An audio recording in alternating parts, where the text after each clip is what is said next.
Bless the Lord, oh my soul, oh my soul, and worship His soul. सभा के मंच के द्वारा मैं भाई राजमसी जो कि बिहार राज्य के बस्तर ज़िले से हैं और उनका वीडियो अभी वायरल हो रहा है। मैं उन्हें ये कहना चाहता हूं कि आप तत्काल वहां के ज़िला दंडाधिकारी जिन्हें हम डीएम कहते हैं वहां के कलेक्टर महोदय के पास अपना आवेदन दें, एसपी साहब के पास अपना आवेदन दें कि कौन लोग और कौन कौन संगठन के लोग आपको परेशान कर रहे हैं और हम आपका वीडियो कई चैनलों पर अपलोड करते हैं।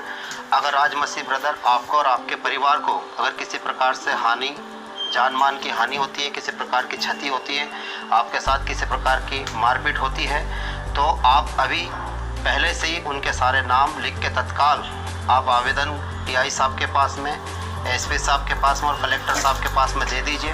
अगर कुछ भी आपको हानि होती है, कुछ भी आपके साथ में परेशानी होती है और अगर आपकी सुरक्षा तत्काल नहीं किया जाता है तो राष्ट्रीय विश्वासी महासभा तकरीबन 250 बड़े बड़े यूट्यूब चैनल पर आपका वीडियो वायरल करेगी और वहाँ के सीएम लाइन से आपके लिए तत्काल बात करेगी। आप बिल्कुल मत घबराइए, सारा आपके साथ में है। पर ये वीडियो ज़्यादा से ज़्यादा साथियों वायरल करो ताकि हमारे भाई को सांत्वना मिले, हिम्मत मिले। हम सब उसके साथ में हैं और प्रभु यीशु मसीह भी आपके साथ में है। जय मसीह की। जय मसीह की। मैं बिहार से पास्टर राजमसी बोल रहा हूँ, बक्सर जिला के रहने वाले।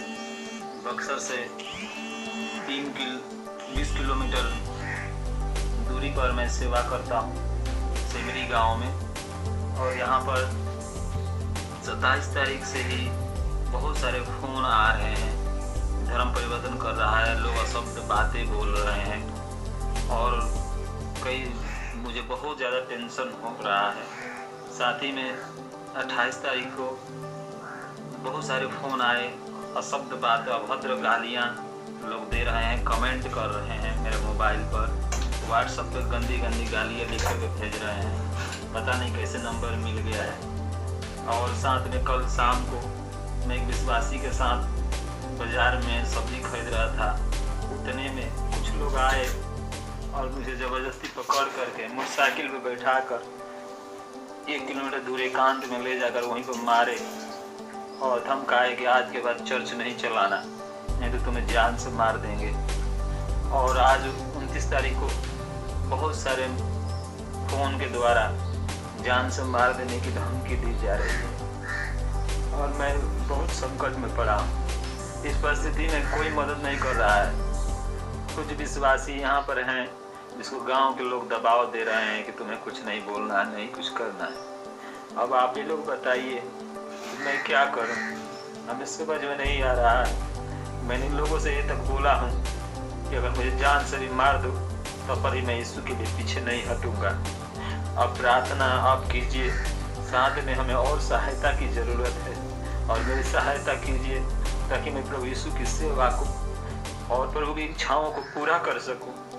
यहाँ पर बहुत सारे लोग जो जमा हो रहे हैं, इकट्ठे हो रहे हैं, दिन भर बातचीत हो रही है, दिन भर मुझे टॉर्चर किया जा रहा है। उसमें आपकी सहायता के लिए मैं प्रार्थना करता हूँ। आप लोग जरूर मेरी मदद कीजिए।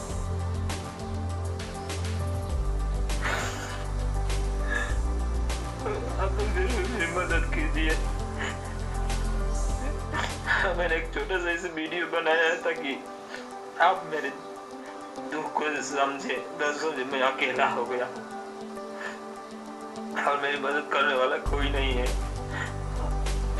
जिसने यहाँ पर मुझे पकड़ा ले जाकर के मारा गुस्से और पेट में भी मारा है ना। लेकिन फिर भी मैंने प्रभु यीशु के नाम से सह लिया है। लेकिन अब यहाँ पर कुछ लोग और बाहर से आने वाले हैं, बोले हैं